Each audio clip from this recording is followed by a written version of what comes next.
மக்களே, இந்த ஒரு பதிவில் நம்ம என்ன பார்க்க போகிறோம்னா, ஆக்சுவலாக நான் கோவமாக பேச போகிறேன். ஜனநாயகனோட ஃபஸ்ட்டு சிங்கிள் வந்து ரிலீஸ் ஆயிருக்கு. ஃபேனாக நம்ம எல்லாருமே அந்த பாட்டை என்ஜாய் பண்ணோம். தளபதி கச்சேரி மாசாக இருந்துச்சு. இப்போ வரைக்கும் 10 மில்லியன் மேலே போயிருக்கு. யூடியூப்பில் 1 மில்லியன் பேர் வந்து லைக் பண்ணியிருக்காங்க. பாட்டு ரிப்பீட்டட் மூடில் நிறையா பேர் கேட்டுக்கிட்டு இருக்காங்க. என்னை பொறுத்தவரையும் தளபதி ஃபேனை தவிர எனக்கு தெரிஞ்சு நிறையா பேர் இந்த பாட்டோட ஈஸியாக கனெக்ட் ஆகிக்கிறாங்க. அவரோட கடைசி படங்க இனிமேல் ஃபஸ்ட்டு சிங்கிள் அப்படிங்கிறது அவரோட வாழ்க்கையில் இனிமேல் பயன்படுத்த மாட்டார். ஸோ கடைசியாக ஒரு ஸ்டெப்பு அப்படின்னு சொல்லி அந்த பாட்டில் கடைசி ஒரு வார்த்தை வரும். லாஸ்ட் ஸ்டெப் அப்படிங்கிற அந்த வார்த்தையே தளபதியோட ஃபேன்ஸை நிறையா வந்து அப்பா அவ்வளோதானே அப்படிங்கிற ஒரு சோனில் எல்லாருமே இருக்காங்க. இப்படிப்பட்ட சோனு இந்த மாதிரி ஒரு விஷயங்கள்லாம் போயிட்டுருக்கு. இதுக்குள்ளே நிறையா அரசியல்லாம் தலைவர் பேசியிருக்காரு. அந்த அரசியலை நம்ம பேசக்கூடாது அப்படிங்கிறதுக்காண்டி நான் வேறு எங்கேயாவது இந்த அரசியலை பண்ணிங்கன்னா நான் உங்களை எதுவுமே சொல்ல மாட்டேங்க. அது உங்கள் பொழப்பு, கூலிக்கு மாறடிக்கிறீங்க 200 ரூபாய்க்கு செஞ்சுட்டு போங்கன்னு விட்டுருவேன். இது எங்களோட பர்சனலாக இருக்கக்கூடிய ஒரு கனெக்ட் இருக்கக்கூடிய ஒரு சம்பவத்திலே வந்து உங்கள் அரசியலை பண்ணிகிட்டு இருக்கீங்க. எப்படி பார்த்துட்டு சும்மா இருக்க முடியும்? நான் இந்த வீடியோவில் அந்த அரசியலை மறுக்கிறதுக்கு சில ஆதாரங்கள், அதை தாண்டி ஜனநாயகனோட அரசியல், அதை தாண்டி மிக முக்கியமாக ஒரு டிராப்புக்குள்ளே சிக்கிக்கக்கூடாது இந்த அவேர்னஸ், இந்த மாதிரி 4 மிக முக்கியமான போர்ஷனை இந்த வீடியோவில் கவர் பண்ண போகிறேன். தயவு செய்து சொல்கிறேன், இந்த வீடியோ ஃபுல்லாக பாருங்கள். நான் எந்த வீடியோவும் இப்படி கேட்க மாட்டேன். ஏன்னா ரொம்ப ரொம்ப முக்கியமான ஒரு பதிவு. உற்சாக வணக்கங்கள். வாங்க பதிவுக்குள்ளே போகலாம். இப்போ முதல் விஷயம் மக்களே, தளபதி கச்சேரி அப்படிங்கிறது தளபதியோட பாயிண்ட் ஆஃப் வியூ என்ன பண்ணியிருக்காருன்னா, ஆக்சுவலாக இது கச்சேரியாக இருக்கணும். ஏன்னா நம்ம வெளியே போகிறது ஒரு திருவிழாவாக கொண்டாடிட்டு வெளியே போகணுங்கிறத அவர் மைண்டில் ஓடி இருக்குமோ என்னவோ தெரியல. இந்த பாட்டை அப்படி தான் டிசைன் பண்ணியிருக்காரு. ஏன்னா இந்த ஃபஸ்ட்டு சிங்கிள் வரும்போது தளபதியோட வாய்ஸுக்கு நம்ம நிறையா வெயிட் பண்ணுவோம். அந்த வாய்ஸ் இங்கே கொடுத்துட்டாங்க. அறிவு அவரோட வாய்ஸ் இங்கே வந்துருச்சு. அனிருத் அவர்களோட இசை ப்ளஸ் சில இடங்களில் அவரோட வாய்ஸ் வந்துச்சு. ஒன் ஆஃப் த கச்சேரி பாட்டு தான் அந்த பாட்டு. அதில் எந்த விதமான சந்தேகமும் கிடையாது. அதை தாண்டி இந்த பாட்டில் நிறைய இடத்துல மனிதம் பேசுகிறாங்க, நிறைய இடத்துல சமத்துவ அரசியல் பேசுகிறாங்க. காரல் மார்க்ஸ் ஃபோட்டோ இருக்குது, அம்பேத்கர் ஃபோட்டோ இருக்குது, பெரியார் ஃபோட்டோ இருக்குது. இந்த 3 பேருமே ஒடுக்கப்பட்ட மக்களுக்கு பக்கபலமாக நின்னவங்க. அம்பேத்கர் ஒடுக்கப்பட்ட மக்கள், அதை தாண்டி ஒடுக்கப்பட்ட பெண்களுக்கு பக்கபலமாக நின்னது பெரியார், அதை தாண்டி இந்த தொழிலாளர் வர்க்கத்துக்கு ரொம்ப பக்கபலமாக நின்னது காரல் மார்க்ஸ். ஸோ இந்த 3 பேரை இந்த பாட்டில் ஹைலைட் பண்ணி தலைவர் விஜய் அவர்கள் இந்த பாட்டில் இந்த விஷயங்கள்லாம் வச்சு நம்ம அரசியலில் இருக்கோங்கிறத ரிப்பீட்டராக காமிக்கிறாங்க. ஜனநாயகன் பெரிய அரசியல் பேசப்போது அதில் எந்த விதமான பிரச்சனை இல்லை, எந்த விதமான டவுட்டும் இல்லை. இதை தாண்டி இதில் மிக முக்கியமாக அந்த பாட்டில் ஒரு இடத்துல நீங்கள் பார்த்தீங்கன்னா பல கடைகளோட பேர்லாம் இருக்கும். அந்த கடைகளோட பேர்லாம் நம்ம ஆல்ரெடி பரிச்சயமான நம்மளுடைய கேரக்டர் நிறையா அதில் நிறையா இருந்துச்சு. அந்த கேரக்டர் ஒவ்வொன்றையும் நம்ம யோசிக்கும் போது, அந்த பேர் ஒவ்வொன்றையும் நம்ம ரீட் பண்ணி பார்க்கும்போது அந்த சினாரியோ, அந்த படம், அந்த காட்சிகள் அத்தனையுமே நமக்கு ஞாபகம் வந்துச்சு. இந்த மாதிரி இந்த பாட்டே ஒரு மாதிரி ஒரு ட்ரீட்டான ஒரு பாட்டாகவே நமக்கு அமைஞ்சிச்சு. அதில் எந்த விதமான டவுட்டும் இல்லை. சரி, இந்த பாட்டை அப்படியே என்ஜாய் பண்ணி வைப் பண்ணிட்டே இருக்கும்போது திடீர்னு ஒரு செய்தியை கசிய விட்றானுங்க. இந்த பாட்டில் ஒரு இடத்துல கூட்டமாக பீப்புள்ஸ் நிற்கிற மாதிரி ஒரு வண்டி வந்து இருக்கும். அந்த ஒரு கிராஃபிக்ஸ் கார்டு ஒன்று இருக்கும். அந்த கிராஃபிக்ஸ் கார்டை போட்டு இந்த மீச வச்சர் ஒருத்தர் ஒரு அவதூறை கிளப்பி விட்டார்ல, இது வந்து ஜனநாயகன் ஷூட்டிங்கு தான் அந்த கரூரில் எடுத்தாங்க, நிறையா கேமரா எடுத்து வந்தாங்க பண்ணாங்கன்னு ஒரு அவதூறை கிளப்பி விட்டார்ல. அது கூட கம்யூனிட்டி போட்டு நம்ம அடியோடின்னு அடித்தோம்ல இந்த விஷயத்தில். அது எப்படி சொல்கிறது, பரப்புன சோசியல் மீடியாவே அதை காரித்து முடிஞ்சுது பொய் செய்தி அப்படின்னு சொல்லி அந்த ஃபோட்டோவை, அதாவது இந்த ஃபோட்டோவை அங்கேயோட லிங்க் பண்ணி அன்னைக்கே சொன்னார்ல நக்கீரன் கோபால் அப்படிங்கிற ஒரு செய்தியை கசிய விட்றானுங்க. இது பொய் அவதூறுங்கிறது ஊருக்கே தெரிஞ்ச உண்மை. ஆக்சுவலாக அந்த ஃபோட்டோஸ்லாம் அவர் எதுக்காண்டி அங்கே ஆட் பண்ணியிருக்காருன்னா, அவர் வந்து அந்த வண்டி மேலே இருந்து செல்ஃபி எடுத்ததுங்கிறது நெய்வேலியில் ஆரம்பித்தது. ஜனநாயகனோட ஷூட்டிங் ஸ்பாட்டில் பல இடத்துல அந்த செல்ஃபி எடுத்தாது. அது ஒரு அவருக்கு எங்களுக்குமான ஒரு பர்சனல் கனெக்ட் இருக்கக்கூடிய விஷயம். ஸோ தன்னுடைய படத்தோட பிற கேரக்டரு, தன்னுடைய பழைய படங்களோட கேரக்டரு, தன்னுடைய அரசியல், தன்னுடைய அந்த தனக்கும் தன்னுடைய ஃபேனுக்கும் இருக்கக்கூடிய அந்த பர்சனல் கனெக்ட்னு சொல்லி ஒரு கச்சேரியை டிசைன் பண்ணும்போது எல்லா ஆங்கிளுமே அதில் வச்சிருக்காரு. ஸோ நாங்கள் எண்டா மட்டும் ஒன்று எதிர்பார்ப்போம், ஒரு நல்ல பயங்கரமான ஒரு குத்து ஒன்று போடுவார் அந்த சிங்கிளோட கடைசியிலன்னு சொல்லி. அந்த சிங்கிளோட கடைசியை நீ தேட்டரில் வந்து பாரு அப்படின்னு சொல்லி அதையும் அந்த பாட்டில் இன்க்ளூட் பண்ணி ஒரு எப்படி சொல்கிறது, ஒரு பேக்கேஜாக எங்களுக்கு கொடுத்த ஒரு கச்சேரி படம் தான் இது. அதில் ஒரு அவதூறை பரப்புறீங்க, நாள்தோறும் 10 அவதூறை பரப்புறீங்க, 10 பொய் செய்தி பரப்புறீங்க.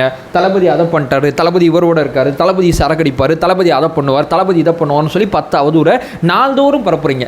இந்த பாட்டு, இந்த விஷயம் எங்களுக்கு அவ்வளோ பர்சனல் கனெக்ட்னு நல்லாவே தெரியும். நீ பரப்புறது பொய் செய்திங்கிறது உங்களுக்கு நல்லாவே தெரியும்.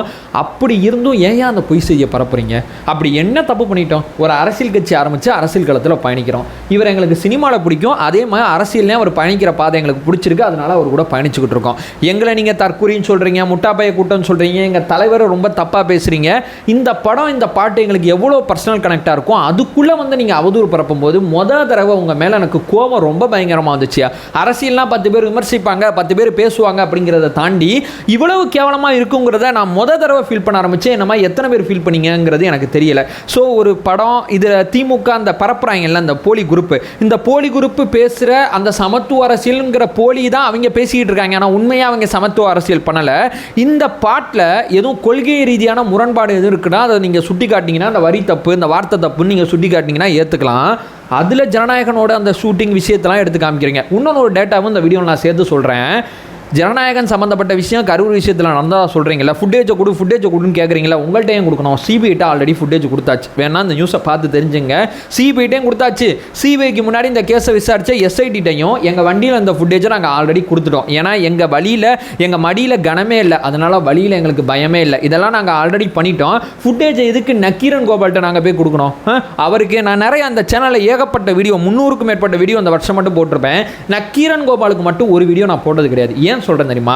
நான் பேசுறதுக்கே அந்த மனுஷன்லாம் தகுதி கிடையாதுன்னு நினைப்பேன். என்னைக்காவது ஒரு கவர் ஸ்டோரியில் ஒரு அவர் ஏன் எனக்கு பிடிக்காதுன்னா, வீரப்பன் அவர்கள் இறந்து போயிட்டார், அதுக்கப்புறம் அவருடைய அந்த விஷயங்கள் அத்தனையுமே எடுத்து பாருங்களேன். ஒரு காஜ் இருக்கக்கூடிய விஷயம் தான் முழுக்க உட்காந்து தன்னுடைய பத்திரிகையில் பேசிட்டு இருப்பாரு. திமுக ஆட்சி இருக்கும் போது திமுக நிர்வாகத்தவர்லாம் எதுவுமே அவர் சுட்டி காட்ட மாட்டார். அவருக்கு நான் கூகுளுக்கே ஒரு கோரிக்கை வச்சேன் ட்விட்டரில், தயவு செய்து இந்த பத்திரிகையாளர்னு சொல்லி அடுத்த தலைமுறைக்கு அறிமுகப்படுத்தாதீங்க. ஒரு ஒரு எப்படி சொல்றது, ஒரு மோசமான ஏதோ ஒரு வார்த்தையை போட்டு அடுத்த தலைமுறைக்கு அறிமுகப்படுத்துங்க அப்படிங்கிறத கூகுளுக்கே கோரிக்கை வச்சா. ஏன்னா இவரோட பேரை தேடினா பத்திரிகையாளர்னு வருது. பத்திரிகையாளருக்கு இவருக்கு சம்மந்தமே கிடையாது.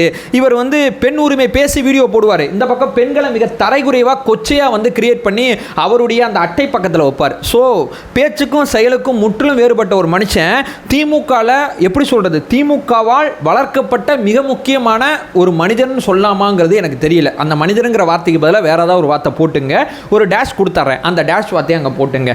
இப்படிப்பட்ட ஒரு மனுஷன் தான் என்னை பொறுத்தவரை நக்கீரன் கோபால். அதனால தான் அவரை பற்றி நான் எதுவுமே பேச கிடையாது இந்த சேனலில். அவர் சொன்னதை ப்ரூவ் பண்ணுற மாதிரி இந்த ஃபோட்டோ எடுத்து வரானுங்க. இது ஆக்சுவலாக நான் முன்னாடி சொன்னபடி செல்ஃபி, அவருக்கும் எங்களுக்குமான கனெக்ட். இதை எடுத்து இதை எங்கள் பசங்க உட்காந்து மறுத்துக்கிட்டு இருக்காங்க. இது ஆக்சுவலாக ஜனநாயகங்க, இது ஷூட்டிங்க. நாங்கள் இதை கொண்டாடுற மனநிலையில் இருக்கும்போது இதை மறுக்கிற வேலையை பார்க்குறீங்க, இந்த சமயம் பார்க்குறீங்க. அதுதான் எனக்கு ரொம்ப கோபமாக வருது. இது இந்த பர்சனல் கனெக்டை உடைக்கணும்னு நினைக்கிறீங்களா, எங்கள் செலிப்ரேஷன் மூட உடைக்கணும்னு நினைக்கிறீங்களா? இதுதான் நான் தப்புன்னு சொல்கிறேன். நான் இங்கே தாவேகா தோழர்களுக்கு ஒரே ஒரு விஷயம் சொல்லிக்கிறேன். நான் ரொம்ப அதிகமாக நிறைய தடவை இந்த விஷயத்தை என்னோட வீடியோக்களில் நிறைய இடங்களில் சொல்லியிருக்கேன். நம்ம ஒரு ட்ராப்புக்குள்ளே விழுகிறோம். இந்த ட்ராப்புக்குள்ளே விழுகிறது தான் எதிராளியோட சூழ்ச்சி. தினசரி தான் கிரியேட் பண்ணுறது போலி செய்தின்னு தெரிஞ்சு தான் 10 செய்தி கிரியேட் பண்ணுறாங்க பேனா நிறுவனம். அந்த 10 செய்தியை விளம்பரப்படுத்தி பேசுறதுக்கு இங்கே 10 பேரை உருவாக்கி வச்சுருக்காங்க. இந்த 10 பேர் இந்த 10 பொய் செய்தியை தெரிஞ்சே தான் பரப்புகிறாங்க. நீங்கள் அவங்களுக்கு மறுக்கிறேன், பதில் கொடுக்குறேன் அப்படின்னு சொல்லி உங்கள் நேரத்தை வேஸ்ட் பண்ணாதீங்க. ஏன்னா நீங்கள் மறுக்க போய் கீழே 100 கமெண்ட் போட்டு இந்த 10 செய்தி, அந்த போலி 10 செய்தி இருக்குல்ல, அதை அவங்க போட்டிருந்தாங்கன்னா, உதாரணத்துக்கு ஒரு 1000 பேருக்கு போயிருந்துச்சுன்னா, நீங்கள் அதுக்கு என்கேஜ்மெண்ட் கொடுத்து அதை 1 லட்சம் பேருக்கு கொண்டு போய் சேர்க்குறீங்க. போலி செய்தி தெரிஞ்சே பரப்பப்படுது. இந்த டிராப்புக்குள்ளே விழுகாதீங்க. அப்போ நம்ம கட்சியை பற்றி அவதூறு பரவுது நம்ம பார்த்துட்டு சும்மா இருக்க முடியுமானா? நம்ம கட்சியை பற்றி இந்த மாதிரி அவதூறை பரப்பி போட்டு நம்மளுடைய அந்த கவனத்தை இந்த பக்கம் இழுக்கிறானுங்க. திமுகவோட நிர்வாகத்தவரை சுட்டி காட்டக்கூடாது, திமுக என்ன பண்ணாலும் பேசக்கூடாது அப்படிங்கிறதுக்காண்டி அப்போ நம்ம என்ன விவாதிக்கணும் அப்படிங்கிறத அவங்க முடிவு பண்ணுறாங்க. இங்கே தலைவர் அறிக்கை விடுறாரு, நம்ம ஐடிவிங்கில் நிறைய அப்டேட் போட்டுக்கிட்டு இருக்காங்க. வேற சில பேர் திமுக நிர்வாகத்தவர்கள் அத்தனையுமே தொடர்ச்சியாக சுத்தி காட்டிக்கிட்டு இருக்காங்க. நீங்க இதுக்கு பதில் கொடுக்கிற நேரத்தில் திமுக நிர்வாகத்தவரை நிறைய சுத்தி காட்டினீங்கன்னா நம்மளுடைய விவாதம் வேற மாதிரி போயிடுச்சு, இந்த வேலையை அவங்க விட்டுருவாங்க. நீங்க மறுக்க இந்த வேலையை தொடர்ச்சியாக செய்வாங்க. இங்க நிறைய பேர் இந்த மாதிரி டிஸ்கஷன் ஆயிருதா, நிறைய பேர் தோழரை இதை மறுத்து ஒரு வீடியோ வேணும், தோழரை அதை மறுத்து ஒரு வீடியோ வேணும். இந்த பக்கம் வரும்போது இங்க வேலை பார்க்குற சில பேர், எழுதக்கூடிய பேசக்கூடிய சில பேரும் இந்த டிராப்புக்குள்ள அவங்க கரெக்டாக கொண்டு வந்து செட் பண்றாங்க. நம்ம என்ன விவாதிக்கணுங்கிறத அவங்க முடிவு பண்ணுறாங்க. நம்ம தலைவர் கட்சி ஆரம்பிச்சிருக்காரு, கொள்கை எதிரி ஒரு டைரக்ஷன் கொடுத்துட்டாரு, அரசியல் எதிரி ஒரு டைரக்ஷன் கொடுத்துட்டாங்க. நம்ம கட்சி என்ன பண்ணுது அப்படிங்கிறத நம்ம ப்ரமோட் பண்ணிக்கிட்டே இருக்கணும். நம்ம என்ன செய்கிறோம் என்ன பண்ணுறோங்கிறத சொல்லிக்கிட்டே இருக்கணும். எதிராளி என்ன தப்பு பண்ணுறாங்க அப்படிங்கிறத மக்கள் மேடையில் கொண்டு போய் வைக்கணும். இதுதான் தலைவர் நம்ம கொடுத்த வேலை. இந்த வேலையை தொடர்ச்சியாக பார்ப்போம். இந்த டிராப்புக்குள்ளே விழுக வேணாம் அப்படிங்கிறத நான் தொடர்ச்சி அவங்கள்ட்ட கோரிக்கையை வைக்கிறேன். இந்த தினமும் நான் தான் கோரிக்கையை வைக்கிறேன். தாவேகா தொண்டர்கள் அரசியல் படுத்தப்படல அப்படிங்கிற குற்றச்சாட்டு ரொம்ப நாளாகவே இருக்குது. அந்த குற்றச்சாட்டு நான் எப்படி நம்ம கட்சி ஆரம்பிச்சு இப்போ தான் 1.5-2 வருஷமாக பயணிச்சுக்கிட்டு இருக்கோம். உடனே அரசியல் ஆனாலேருந்து அக்கனை வரைக்கும் தெரிஞ்சுக்க முடியுமா? அப்படி கிடையாது. நம்ம முன்னோட இப்போ அவ்வளோ தூரம் அரசியல் ரீதியான செய்திகளை பார்க்குறோம், நிறைய விஷயங்களை கற்றுக்கிறோம், நிறைய தூரம் பயணிக்கிறோம். அதில் மாற்றுக்கிறதே கிடையாது. நம்ம இன்னும் அந்த சமூகம் சார்ந்த விஷயத்தில் இன்னும் ஆழமாக விவாதிக்கணும், இன்னும் ஆழமாக பேசணும், இன்னும் நிறைய அரசியல் நடைமுறைகளை தெரிஞ்சுக்கணும், இன்னும் நிறைய அரசியல் சூழ்ச்சிகளை புரிஞ்சுக்கணும் அப்படிங்கிறதா நம்ம தலைவரோட ஆசை. தலைவர் இதை தான் நம்மள்ட்ட எதிர்பார்க்குறாரு. நிறைய அரசியல் பேசுங்களா, அதுக்கு தாண்டா நானே அரசியல் வந்திருக்கேன். நம்மளாம் அரசியல் பேசாதனால தாண்டா இங்கே இந்த மாதிரி வேலைலாம் பார்க்குறாங்க அப்படிங்கிறது தலைவர் நம்மள்ட்ட சொல்லி தான் கட்சி ஆரம்பித்தார். ஸோ அவர் அரசியல் பேசிக்கிட்டு இருக்காரு, நம்மளும் அவருக்கு பக்கபலமாக துணையாக அரசியல் பேசிக்கிட்டு இருக்கோம். இந்த 10 பொய் செய்தி டிராப்புக்குள்ளே விழுகாதீங்க. எங்கேயோ ஒரு ஆள் நம்மளால் மருத்துவர் கீழே ஒரு கமெண்ட் போட்டானா அந்த கமெண்ட்டுக்கு லைக் போட்டு அடுத்த வேலையை பாருங்கள். மறுபடியும் அந்த கமெண்ட்டையோ என்கேஜ்மெண்ட்டையோ அதை கோட் பண்ணி ட்வீட் போடுறதையோ இந்த மாதிரி விஷயங்கள் செய்ய அவன் பரப்புற போலி செய்தியை பொதுமக்கள்கிட்ட கொண்டு போய் சேர்க்கறது நம்ம தான். நம்மளை வச்சு அவன் பொதுமக்கள்கிட்ட அவன் பரப்புற போலி செய்தியை கொண்டு போய் சேர்த்துக்கிறாங்க. இந்த டிராப்புக்குள்ளே தயவு செய்து விழுந்துடாதீங்க அப்படிங்கிறதான் என்னுடைய வேண்டுகோள். ஸோ இவங்க எவ்வளோ தூரம் மனசாட்சி இல்லாதவங்கன்னா, சரிப்பா இந்த ஜனநாயகனே கடைசி சிங்கிளே சரி விட்டுருவோம், இன்றைக்கி ஒரு நாள் விட்டுருவோம், அந்த பசங்க சந்தோஷமாக இருக்கட்டும் அப்படிங்கிற ஒரு மனநிலை கூட இல்லாத ஒருத்தங்க, மனசாட்சி இல்லாத எதிரிகளோடு சண்டை செய்து கொண்டிருக்கிறோம், பார்த்து கவனமாக இருந்து கொள்ளுங்கள் அப்படிங்கிறதான் நான் இங்கே சொல்ல வரேன். ஸோ மறுபடியும் நம்ம தலைவர் சமத்துவ அரசியல், அவருடைய பழைய நினைவுகள், நமக்கும் அவருக்குமான பர்சனல் கனெக்டு, பாட்டில் இருக்கக்கூடிய மனிதம் சார்ந்த சில வார்த்தைகள், ஆக மொத்தம் உண்மைக்குமே அது என்னை பொறுத்தவரை தளபதி கச்சேரி தான். நம்ம சேனலை ஃபர்தராக ஃபாலோ பண்ணிங்கன்னா பொலிட்டிக்கல் சார்ந்து மிக முக்கியமாக பல்வேறு விதமான விஷயத்தை நம்ம பேசிகிட்டு இருக்கோம். நம்மளோட ஒரே நோக்கம் அறியாமை அகற்ற வேண்டும், அறியாமை அகற்றப்பட வேண்டும். Thank you so much.